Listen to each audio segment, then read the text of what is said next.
Saikrishna case దర్యాప్తు కొత్త మలుపు తీసుకుంది. సాయికృష్ణ కేసులో కీలకమైన సీసీ ఫుటేజీ మాయం కావడం మిస్టరీగా మారడం. సీఐ నాగరాజే సీసీ ఫుటేజీ మాయం చేసినట్టుగా కూడా సిట్ అనుమానం వ్యక్తం చేస్తోంది. మే 1 నుండి జూన్ 1 మధ్య సీసీ ఫుటేజీ అదృశ్యం కావడం అనుమానాలు వ్యక్తమవుతూ ఉన్నాయి. సీసీటీవీ రికార్డులు లేకపోవడంతో సాయికృష్ణ కేసుపై ఉత్కంఠ నెలకొంది. సాయికృష్ణ అదృశ్యం, సీసీ ఫుటేజీ మాయం వెనుక అనుమానాలు మరింత పెరుగుతున్నాయా? సీసీ ఫుటేజీ మాయం వెనుక మిస్టరీ ఏమై ఉంటుంది? కీలక క్లూస్ మిస్సింగ్ ను పోలీసులు ఛేదిస్తారా అన్న అనుమానాలు, సందేహాలు వ్యక్తమవుతూ ఉన్నాయి.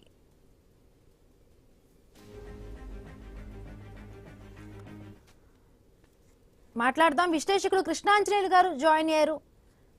కృష్ణాంజనేయులు గారు, ఎట్లా అర్థం చేసుకోవాలి కృష్ణలంక పిఎస్ లో సీసీ ఫుటేజీ మాయం వెనుక?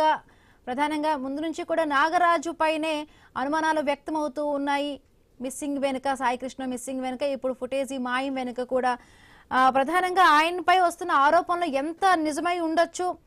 కేవలం ఆధారాలు తారుమారు చేసేందుకే మొత్తంగా కూడా ప్రీ ప్లాన్డ్ గా కూడా ఇదంతా చేశారన్న అనుమానాలు కూడా బలపడుతున్నాయి ఈ విషయంలో.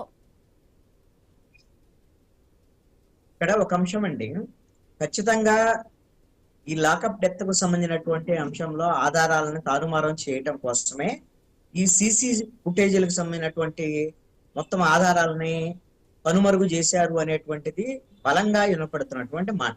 దీని వెనక ఖచ్చితంగా ఈ కేసులో నిందితుడుగా నేరారోపణలు ఎదుర్కొంటున్నటువంటి సిఐ బాధ్యత ఉంటుంది అనటంలో ఎటువంటి సందేహం లేదు. ఇందాక మీరు ప్రస్తావన చేశారు మదురైకి సంబంధించినటువంటి కేసు, అది రేరెస్ట్ ఆఫ్ రేర్ కేసు కింద అక్కడ కోర్టు మరణ శిక్ష విధించడం అనేటువంటిది జరిగింది నిందితుడికి. ఈ కేసులో కూడా ఖచ్చితంగా సాయికృష్ణ అదృశ్యము, అదే విధంగా మరణము, అదే విధంగా తీవ్రమైనటువంటి వేధింపులు గురి చేయటము, చంపేసిన తర్వాత ఆధారాలను ధ్వంసం చేయటం, ఇవన్నీ కూడా ఆంధ్రప్రదేశ్ లో లాకప్ డెత్ కేసులో ఇది రేరెస్ట్ ఆఫ్ రేర్ కేసు కింద ఖచ్చితంగా ఈ కేసులో నిందితులకి మరణ శిక్ష వరకు పడేదానికి అవకాశం ఉంటుంది. ఇది చాలా సీరియస్ కేసు. కానీ ఈ ప్రభుత్వము పోలీస్ శాఖ దర్యాప్తు జరుపుతున్నటువంటి తీరు నిందితుల్ని కోర్టు ముందు ఆధారాలతో సహా నిలబెట్టేటువంటి విధంగా లేదు. ఎందుకు ఈ మాట చెప్తున్నాను అంటే, ఇందాక బొచ్చే చౌదరి గారు చెప్తున్నారు కదా, పోలీసులు దర్యాప్తు జరుపుతున్నారు, ఎవరైనా పోలీసులే కదా, సిబిఐ అయినా పోలీసులే కదా అని చెప్తున్నారు. ఇక్కడ నిజంగా నిష్పక్షపాతంగా విచారణ జరిగి వాస్తవాలు బయటికి రావాలంటే హైకోర్టు సిట్టింగ్ జడ్జితో విచారణ జరగాల్సినటువంటి అవసరం ఉంది. అప్పుడు మాత్రమే వాస్తవాలు బయటకు వస్తాయి. పోలీసుల నుంచి ఖచ్చితంగా ఇంకొక పోలీసు మీద, పోలీస్ శాఖలో జరిగినటువంటి ఈ లోపం మీద వాళ్ళు పూర్తి స్థాయి దర్యాప్తు జరిపి పోలీస్ శాఖలో ఉండేటువంటి ఈ కస్టోడియల్ టార్చర్, డెత్, దీని మీద వాస్తవమైనటువంటి నివేదిక ఇస్తారని ప్రజల్లో నమ్మకం లేదు. ప్రభుత్వం కూడా దీంట్లో నిష్పక్షపాతంగా వ్యవహరించడం లేదనేటువంటిది ప్రజల్లోకి బలంగా వెళ్తున్నటువంటి అంశం. ఎందుకంటే మొదట నరసింహ కిషోర్ ఎస్పీ రాజమండ్రి, ఆయన దర్యాప్తు అధికారిగా వేశారు. ఆయన దర్యాప్తు అధికారిగా రాలే. దైవప్రసాద్ అని ఏసీపీ ఉన్నారు విజయవాడలో, ఆయనతో విచారణ జరిపించారు. 2-3 రోజులు పబ్బం గడిపారు. ఆ తర్వాత మళ్ళీ ఇప్పుడు ఐజీతో విచారణ, ఇంకో 4 ఐపీఎస్ ఆఫీసర్ వేసామని ఇప్పుడు కొత్తగా చెప్తున్నారు. ఇవన్నీ కూడా ఇంత తడబాటు ఎందుకు ప్రభుత్వానికి? ప్రభుత్వం ఎందుకు స్పష్టత లేదు? అదే విధంగా కింది స్థాయి పోలీసులు అన్ని చేస్తారు, పై స్థాయి వాళ్ళకి తెలియదు అని బొచ్చే చౌదరి గారు చెప్తున్నారు కదా. మరి ఎన్ని రోజులు ఇది ఘటన జరిగి? మే 9వ తేదీని తీసుకొస్తే మే 20వ తారీఖు అతని శవాన్ని తగలబెట్టినటువంటి పరిస్థితి ఉంటే, ఇప్పుడు జూన్ 23వ తారీఖు వచ్చాం మనం. అంటే మధ్యలో ముఖ్యమంత్రి స్పందించే సమయానికే ఇదంతా కూడా రప్చర్ అవుతున్నటువంటి పరిస్థితి ఉంది. దీంట్లో మరి ఎప్పటికప్పుడు ఈ విధమైనటువంటి ఘటనలకు సంబంధించినటువంటి విషయంలో ముఖ్యమంత్రికి ఇంటెలిజెన్స్ రిపోర్ట్లు ఉండవా? హోంమంత్రికి రిపోర్ట్లు ఉండవా? కనీసం ఇప్పటికైనా సరే ప్రభుత్వము ఎందుకు స్పందించటం లేదు? అంటే ప్రభుత్వం ఏదో దాచిపెట్టాలని చూస్తుంది అనేటువంటి అనుమానం ప్రజల్లో బలంగా ఉన్నటువంటి పరిస్థితి ఉంది. చింతకాయల కృష్ణయ్య గారు, రిటైర్డ్ ఎస్ఐ, మనతో పాటు జాయిన్ అయ్యారు. నమస్తే అండి కృష్ణయ్య గారు. నమస్తే అండి. కృష్ణలంక పిఎస్ లో కూడా ఫుటేజ్, మొత్తం సీసీటీవీ ఫుటేజ్ మాయం కావడం, ఎట్లా ఒక సాధారణ నిర్లక్ష్యంగా దాన్ని చూడాలా? మొత్తం నుంచి కూడా సిఐ నాగరాజుపై ఆరోపణలు వస్తున్నాయి. లాకప్ డెత్ కేసుకు సంబంధించి కూడా సాయికృష్ణ పేరెంట్స్ అయితే మాత్రం ఆయన పైన ఆరోపణలు చేస్తున్నారు. మరి ఇప్పుడు ఇప్పుడు మొత్తం ఇదంతా కూడా మిస్టరీగా మారిపోయింది. కొంత బలం చేకూరినట్టుగా కూడా సిఐ తప్పు చేయకపోతే ఎందుకు ఇవన్నీ కూడా మాయమవుతాయంటూ కూడా ఆరోపణలు వస్తున్నాయి. ఇంకొకటి పోలీసులపై అంటే ప్రజలు పెట్టుకునే నమ్మకాన్ని దెబ్బతీసే విధంగా కూడా ఈ మిస్సింగ్ అవ్వటం కూడా ఈ ఘటన కనిపిస్తున్నట్టుగా అనిపిస్తోంది. ఏం చెప్తారు? ఏం లేదమ్మా, ఇప్పుడు ఒకవేళ సీసీ ఫుటేజ్లు మిస్ అయినంత మాత్రాన ఎవిడెన్స్ అన్ని క్లోజ్ కావు. ఎందుకంటే ఇంతకు ముందు సీసీ ఫుటేజ్ లేవు, క్లోజ్ లేవు. మేము ఇన్వెస్టిగేట్ చేసి దర్యాప్తు చేసి మర్డర్ కేసుల్లో శిక్ష పడిన వాళ్ళు ఉన్నారు, మరణ శిక్ష పడిన వాళ్ళు ఉన్నారు, యావజ్జీవ శిక్ష పడిన వాళ్ళు ఉన్నారు. ఒక సీసీ ఫుటేజ్లే శిక్షను నిర్ధారించలేవు. నమ్మరా కావాల్సిన భౌతిక ఎవిడెన్స్ ఉంది, సైంటిఫిక్ ఎవిడెన్స్ ఉంది, ఫిజికల్ ఎవిడెన్స్ ఉంది. ఇన్ని ఎవిడెన్స్ ఉన్నాయమ్మా, ఏం తప్పించుకోలేడు. తప్పు చేసింటే సిఐ గారు ఎటువంటి పరిస్థితుల్లో తప్పించుకునేదానికి ఆస్కారమే లేదు, ఖచ్చితంగా శిక్ష పడుతుంది. ఆయన తప్పు చేసినట్టు మనం ప్రూఫ్ చేయగలిగితే సీసీ ఫుటేజ్లతోనే మనం ప్రూఫ్ చేయలేమ్మా. ఇంకా తండ్రిగా ఉన్న ఎవిడెన్స్ లో ఇంతకు ముందు అన్ని సీసీ ఫుటేజ్ లేవు కదా. ఈ మధ్యలో వచ్చిన సీసీ ఫుటేజ్లే ఆ కేసుకు పెద్ద ఆధారమని మనం నమ్మాల్సిన పని లేదు. ఖచ్చితంగా ఆయన నాగరాజు గారు సిఐ గారు తప్పు చేసింటే ఆయనకి శిక్ష తప్పదు. సీసీ ఫుటేజ్ ఉన్నా లేకపోయినా ఎవిడెన్స్ కలెక్ట్ చేస్తారు. ఒక ఎస్పీ స్థాయి, ఐజీ స్థాయి అధికారి సిట్టు బృందంలో ఉన్నారు. కాబట్టి ఆయన ఈ సీసీ ఫుటేజ్ల ఆధారంగానే కేసు దర్యాప్తు చేయడు. మిగతా ఆధారాలన్నీ సేకరించి కేసు దర్యాప్తు చేస్తారు. కేసును పకడ్బందీగా ఆయన అరెస్ట్ చేస్తారు. ఖచ్చితంగా ఆయన నేరం చేసింటే ఆయనే కాదు, ఆయనకు ఎవరు సహకరించినా వాళ్ళు కూడా అరెస్ట్ చేస్తారు.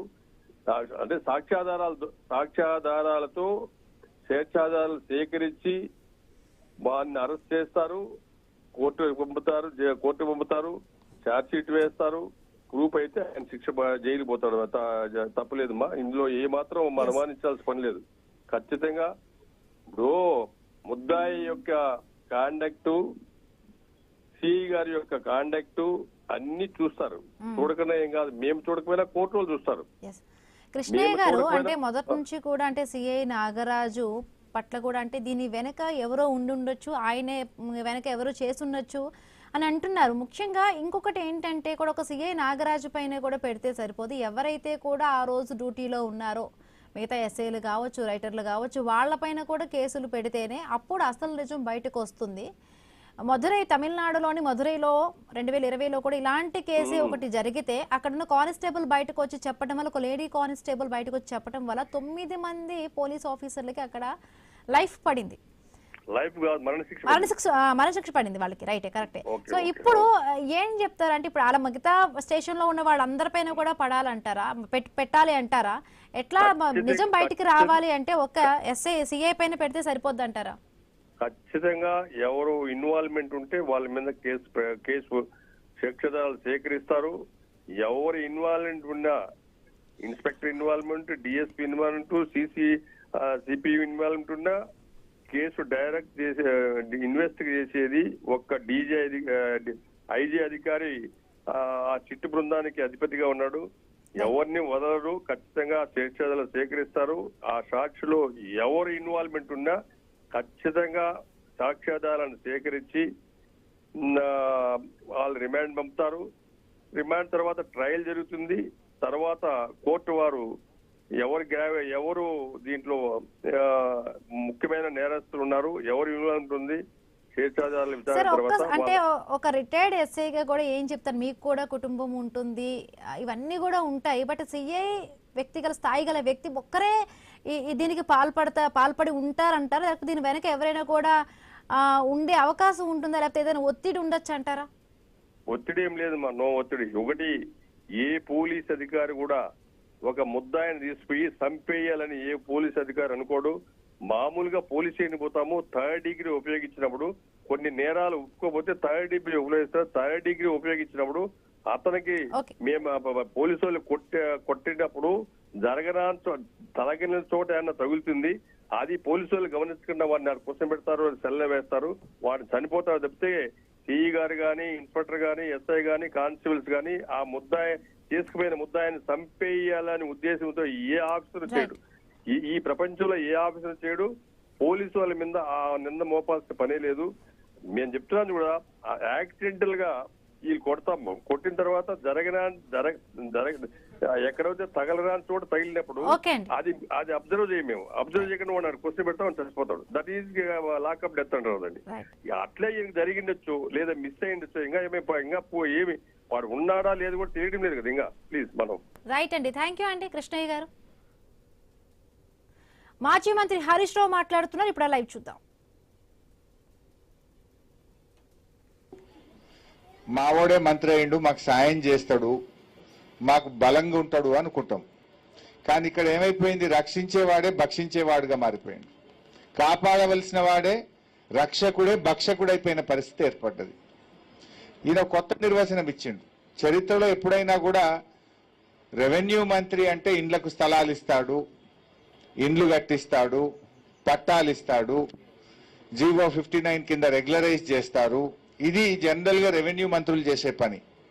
అదేందో మన ఖమ్మం జిల్లా దురదృష్టమా మరి, మనకు వీళ్ళు మొన్ననేమో వెలుగుమట్ల, ఇప్పుడేమో మళ్ళా కొత్తగా రఘునాథ్ పాలెం షురూ చేసిండ్రు. వెలుగుమట్లలో పేదల ఇండ్లు కూలిస్తే రాష్ట్రమంతా రచ్చరచ్చయి కాంగ్రెస్ పార్టీ పరువు పోయింది, చెంపలేసుకునే పరిస్థితి ఏర్పడ్డది. ఇంకా వీళ్ళకి బుద్ధి రాలేదు, ఇంకా సోయి రాలేదు. ఆనాడు బీఆర్ఎస్ ప్రభుత్వం బాజాప్తా మీ పేదలకు సర్వే చేసి ఇండ్ల స్థలాలు ఇచ్చి పట్టాలు ఇచ్చి లేఅవుట్ చేసి ఆడ కరెంటు పోల్లు పెట్టి నల్లా కనెక్షన్ ఇచ్చి మీకు ఇంటి నంబర్తో సహా ప్లాట్ నంబర్తో సహా మీ అందరికీ పట్టాలు ఇచ్చింది. చేతనైతే మీరు ఇండ్లు కట్టించండి, చేతనైతే వాళ్లకు మీరు ఇంటికి సాయం చేసి ఎవరన్నా అసంపూర్తిగా ఉన్న ఇండ్లు పూర్తి చేసే ప్రయత్నం చేయాలి. కానీ ఈ ఇండ్లు లాక్కునే పరిస్థితి